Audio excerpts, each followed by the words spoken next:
తెలుసో తెలియకో చేసావు, అయిందేదో అయిపోయింది. ఇక ఎంత మొత్తుకున్నా రాదు. దేవుడు ఒక బలమైన కార్యం చేస్తాడు. ఎలా చేస్తాడు, ఏ విధంగా చేస్తాడంటే, నీకు దారి లేకపోతే దేవుడికి లేదా అయింది. ఏమయ్యా, నీకు అసాధ్యమైందని దేవుడికి కూడా అసాధ్యమా? దేవునికి సమస్తము సాధ్యమే. ఒక మాట పలికితే చాలు, జరగాల్సిన కార్యాలన్నీ జరిగిపోతాయి. ఆయన నమ్మదగిన వాడు. ఆమేన్.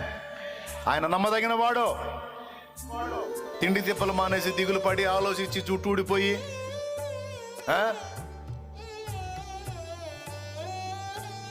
అవసరంలా.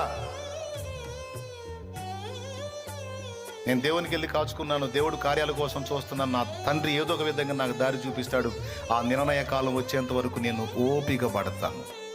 నేను ఆత్మహత్య చేసుకోను, నేను ఇంటి వాళ్ళని ఇబ్బంది పెట్టను, బయట వాళ్ళని ఇబ్బంది పెట్టను. నేను బ్రతికే ఉంటాను. నా దేవుడు నా పక్షాన కదిలేంత వరకు ఆయనకే మర్ర పెడతాను. తిడితే తిట్లు తింటాను, కొడితే దెబ్బలు తింటాను, నా ముఖం మీద ఊస్తే ఊపించుకుంటాను. ఎందుకంటే ఇవన్నీ నాకు సాక్ష్యాలు చేస్తానన్నాడు నా దేవుడు.